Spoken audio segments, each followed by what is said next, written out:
இன்னைக்கு நாம எவல்யூஷன் பத்தி பார்ப்போம்.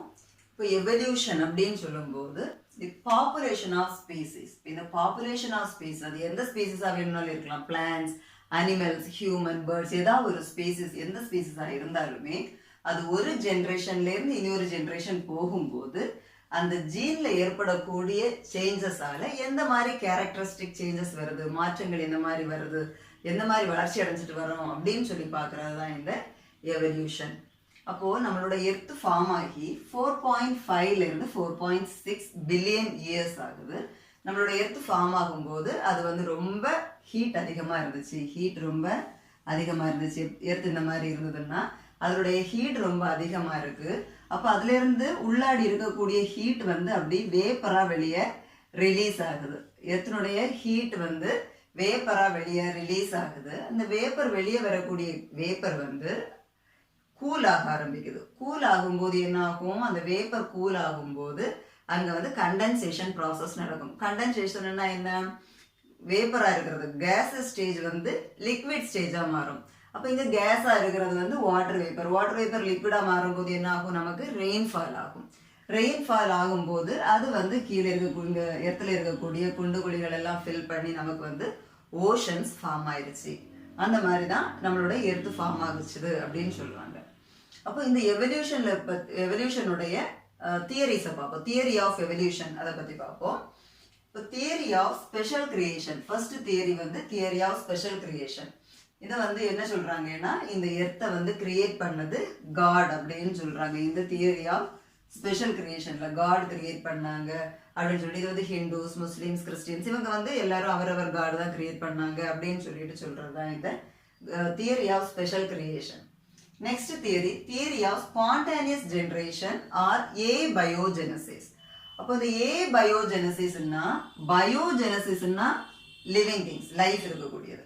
இப்போ ஏபயோஜெனசிஸ்னா லைஃப் இல்லாதது, நான் லிவிங் திங்ஸ். அப்போ இந்த தியரி ஆஃப் ஸ்பான்டேனியஸ் ஜெனரேஷன் என்ன சொல்லுதுன்னா, லைஃப் எங்க இருந்து வந்துச்சுதுன்னா இது வந்து நான் லிவிங் திங்ஸ்ல இருந்தா வந்தது அப்படின்னு சொல்றது இந்த தியரி. அப்போ நான் லிவிங் திங்ஸ்னா அவங்க எப்படி சொல்றாங்கன்னா, நைல் ரிவருடைய மட்டுல இருந்தெல்லாம் வந்திருக்கலாம், அந்த மாதிரி வந்து இந்த தியரியில சொல்றாங்க.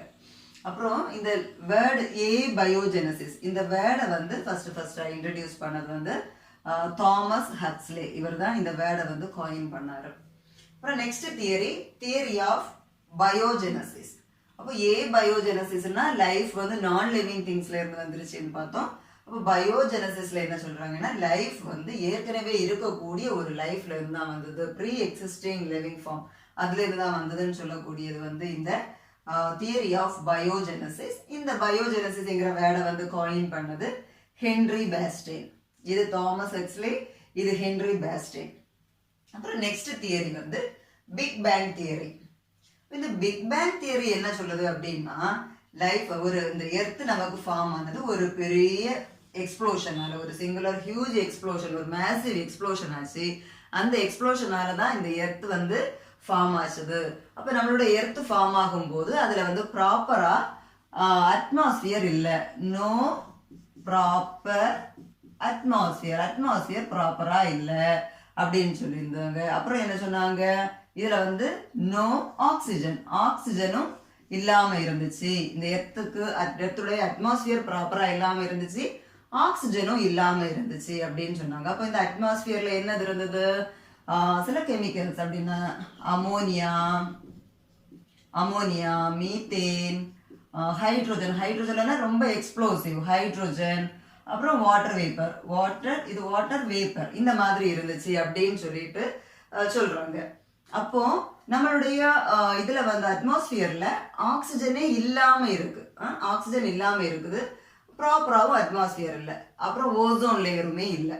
அப்போ என்ன ஆகும், நம்மளுடைய சன் ரேஸ் வந்து டைரக்டா நம்மளுடைய எர்த்துக்கு வந்து பாஸ் ஆயிடும். எல்லா ரேஸுமே வந்து டைரக்டா பாஸ் ஆகும். அப்படி பாஸ் ஆகும்போது இந்த சன்ரேஸ்ல இருக்கக்கூடிய யூவி ரேஸ் என்ன பண்ணுச்சுன்னா, யூவி ரேஸ் நம்மளுடைய இந்த வாட்டர் வேப்பர் இருக்கு இல்லையா, வாட்டர் வேப்பரை ஸ்பிளிட் பண்ணி ஹைட்ரோஜனாகவும் ஆக்சிஜனாகவும் அதை வந்து செப்பரேட் பண்ணும்போது இந்த ஆக்சிஜன் கூட இந்த அமோனியா, இந்த மீத்தேன் இதெல்லாம் ரியாக்ட் ஆகி கார்பன் டை ஆக்சைடு, இந்த மாதிரிப்பட்ட வேற கேஸஸ் எல்லாம், புதிய புதிய வேற கேஸஸ் எல்லாமே அதுல இருந்து திரும்ப ஃபார்ம் ஆகிருச்சு அப்படின்னு சொல்றாங்க. அதுக்கப்புறம் என்ன, இதுக்குள்ளாடி இருக்கக்கூடிய ஹீட் எல்லாமே அப்படியே வாட்டர் வேப்பரா அப்படியே இவாபரேட் ஆகி வாட்டர் வேப்பர் ஆகி பிறகு அது கண்டென்சேஷன், இந்த ப்ராசஸ் கண்டென்சேஷன் ஆகி திரும்ப வந்து ரெயின்ஃபால் ஆகி கொஞ்சம் கொஞ்சமா நம்மளுடைய எர்த்தினுடைய டெம்பரேச்சர் வந்து அப்படியே ரெடியூஸ் ஆக ஆரம்பிச்சது.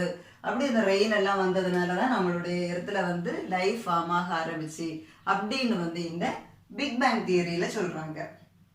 அப்புறம் நெக்ஸ்ட் தியரி வந்து தியரி ஆஃப் கெமிக்கல் இவல்யூஷன். அப்படின்னா லைஃப் வந்து கெமிக்கல்ல இருந்து வந்துருச்சு அப்படின்னு சொல்றாங்க.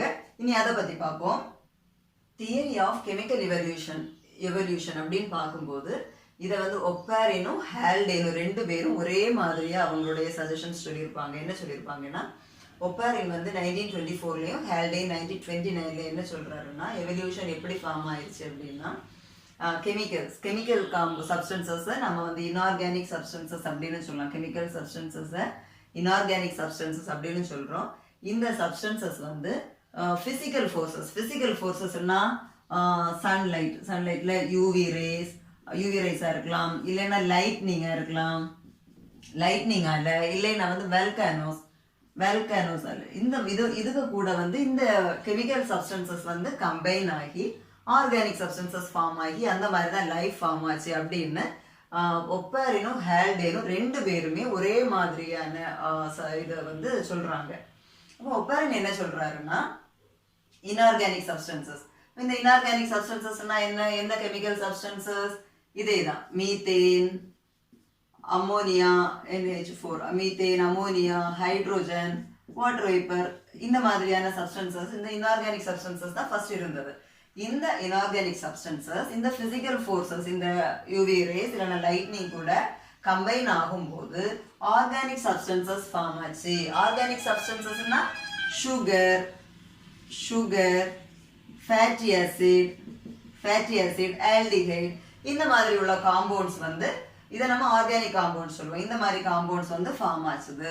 அப்புறம் இந்த காம்பவுண்ட்ஸ் என்னாச்சு, இந்தவே மாறி மாறி ரியாக்ட் ஆகி ஒரு காம்ப்ளெக்ஸ் மாலிகூல்ஸ் ஃபார்ம் ஆச்சு. காம்ப்ளெக்ஸான கொஞ்சம் கூட பெரிய மாலிகூல்ஸ் ஃபார்ம் ஆச்சுது அப்படின்னு சொல்றாங்க. அப்புறம் இது வந்து பிறகு என்னாச்சு, அக்வஸ் கூட மிக்ஸ் ஆகும்போது, அக்வஸ்னா வாட்டர் கூட அது கம்பைன் ஆகும்போது அதுல வந்து கொலாய்டல் அக்ரிகேட்ஸ்னா கூல் மாதிரி சப்ஸ்டன்சஸ் வந்து அதுல வந்து ஃபார்ம் ஆச்சு. அந்த வாட்டர்ல ஃபார்ம் ஆகுறத வந்து அதை என்ன சொல்றாங்கன்னா கொயசர்வேட்ஸ். இந்த கொயசர்வேட்ஸால அது பக்கத்துல இருக்கக்கூடிய அந்த என்விரான்மெண்ட்ல இருக்கக்கூடிய எல்லா ஆர்கானிக் சப்ஸ்டன்ஸையுமே அப்சர்வ் பண்ணி அதுக்கு கூட வச்சுக்கக்கூடிய கெப்பாசிட்டி இந்த கொயசர்வேட்ஸுக்கு இருக்கு. அப்ப இதை தான் வந்து ஒப்பாரின் சொல்றாரு. இந்த inorganic substance plus physical forces combine ஆகும்போது ஆர்கானிக் சப்ஸ்டன்ஸ் ஃபார்ம் ஆயிடுச்சு அப்படின்னு சொல்றாரு ஒப்பாரின். ஹால்டேனும் இதே மாதிரி என்ன சொல்றாருன்னா, அவர் வந்து ஒரு கெமிக்கல் லெபார்டரி மாதிரி சொல்றாரு. அப்போ அந்த கெமிக்கல் லெபார்டரியில என்ன கெமிக்கல்ஸ் இருந்துச்சு, இதே கெமிக்கல்ஸ் தான். மீத்தேன், அமோனியா, ஹைட்ரோஜன், இதே மாதிரி கெமிக்கல்ஸ் தான் அதுல இருந்தது. இது இப்போ சோலார் எனர்ஜி கூட கம்பைன் ஆகுது. சோலார் எனர்ஜினா சன்லைட் கூட கம்பைன் ஆகும்போது அதுல இருந்து ஆர்கானிக் சப்ஸ்டன்சஸ் ஃபார்ம் ஆகுது அப்படின்னு சொல்லிட்டு ஹால்டேன் சொல்றாரு. அப்புறம் இந்த ஆர்கானிக் சப்ஸ்டன்சஸ் பாக்குறதுக்கு ஒரு ஹாட் டைல்யூட் சூப் மாதிரி இருக்கு, டைல்யூட் சூப் மாதிரி இருக்கு அப்படின்னு சொல்றாரு. அப்புறம் இந்த ஆர்கானிக் சப்ஸ்டன்சஸ் சிங்கிளா இருக்கக்கூடிய ஆர்கானிக் சப்ஸ்டன்சஸ், இந்த ஆர்கானிக் சப்ஸ்டன்சஸ் நம்ம மோனோமர்ஸ் அப்படின்னு சொல்லலாம். அப்ப இந்த மோனோமர்ஸ் கம்பைன் ஆகும்போது கிடைக்கிறது பாலிமர்ஸ். அப்ப இந்த மோனோமர்ஸ் சேர்ந்து நமக்கு பாலிமர்ஸ் கிடைக்குது. அப்புறம் இந்த பாலிமர்ஸுக்கு வந்து அப்புறம் வந்து ஒரு லிப்பிட் மெம்பரைன் வந்திருக்கலாம். லிப்பிட் மெம்பரைன்னா நமக்கு ஃபேட் மாதிரியான ஒரு மெம்பரைன், ஒரு கொலஸ்ட்ரால் மாதிரி, ஒரு கொழுப்பு மாதிரி ஒரு மெம்பரைன். இப்படி ஒரு மோனோமர்ஸ் இருக்குன்னா இதை சுத்தி ஒரு மெம்பரைன் ஃபார்ம் ஆகியிருக்கு. அப்புறம் இப்படி ஃபார்ம் ஆனதுதான், இதுதான் ஃபர்ஸ்ட் லிவிங் செல் அப்படின்னு சொல்லிட்டு ஹால்டேன் சொல்றாரு. அப்புறம் இவர் வந்து இந்த ஹாட் டைல்யூட் சூப் இங்க ஃபார்ம் ஆகிறத வந்து ப்ரீபயோட்டிக் சூப் அப்படின்னு அதுக்கு நேம் வைக்கிறாரு. இந்த மாதிரி வந்து ஒப்பாரினும் ஹால்டேனும் லைஃப் வந்து இந்த கெமிக்கல்ல இருந்து தான் வந்தது அப்படின்னு சொல்லிட்டு இவங்க ரெண்டு பேரும் சொல்றாங்க. இதுதான் தியரி ஆஃப் கெமிக்கல் எவல்யூஷன்.